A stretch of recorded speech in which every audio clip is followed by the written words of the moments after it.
समय की बात है। नायरा और कार्तिक उत्तर प्रदेश के एक छोटे से गांव में रहते थे। कार्तिक मजदूरी करके अपना घर चलाता था, लेकिन पिछले काफी दिनों से कार्तिक का काम नहीं लग रहा था, इसलिए अब उसे घर चलाने में काफी दिक्कतें आ रही थी। वे कार्तिक की परेशानियों को देखते हुए नायरा उससे कहती है कि काफी दिनों से तुम्हारा काम नहीं लग रहा है और हमारे घर में अब खाने पीने की चीजें भी खत्म होती जा रही हैं। तो मैं सोच रही थी कि क्यों ना हम हलवाई की दुकान खोल लें। भले ही उससे हमारी बचत ना हो, लेकिन कम से कम उससे हमारा घर खर्च तो चलेगा। कार्तिक नायरा की बात से सहमत हो जाता है और 2 दिन बाद ही गांव में एक छोटी सी हलवाई की दुकान खोल लेता है। कार्तिक स्वादिष्ट पकवान और मिठाई बनाने में बेहद होशियार था, इसलिए उसकी हलवाई की दुकान बेहद ज्यादा फेमस हो गई थी। दूर दूर से लोग उसके यहाँ मिठाई और दूसरी चीजें लेने आया करते थे। इस काम से अब कार्तिक न सिर्फ अपना घर चला पा रहा था, बल्कि इससे उसकी सेविंग भी हो रही थी। नायरा भी कार्तिक के इस काम से बहुत खुश थी, लेकिन अब कार्तिक के मन में और ज्यादा पैसा कमाने का लालच आ गया था, इसलिए उसने अपने खाने पीने की चीजों में मिलावट करनी शुरू कर दी थी। मिठाई से लेकर समोसे और दूसरी सभी चीजों में कार्तिक मिलावट करता और उन्हें ऊंचे दामों पर बेचता।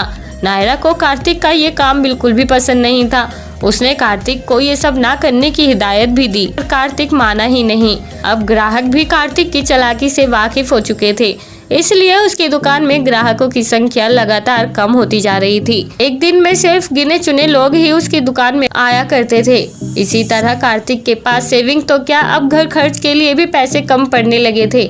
इसी बीच नायरा की तबीयत भी बेहद ज्यादा खराब हो गई थी और उसके इलाज में काफी बड़ी रकम लगनी थी, पर कार्तिक जैसे तैसे करके नायरा की जान बचा लेता है। तभी नायरा के ठीक हो जाने के बाद नायरा कार्तिक से कहती है कि देखो कार्तिक, तुमने लालच में आकर अपने ही पैरों में कुल्हाड़ी मार ली है। मैंने तुम्हें बहुत समझाया कि मिलावट का हाथ छोड़ दो, पर तुम नहीं माने और हमें एक बार फिर पाई के लिए मोहताज होना पड़ रहा है। अगर तुमने हलवाई के तौर पर अपनी चीजों में मिलावट ना की होती तो आज ना तो तुम्हारी दुकान में ग्राहकों की कमी होती और ना ही तुम्हें मेरे इलाज के लिए दर दर भटकना पड़ता।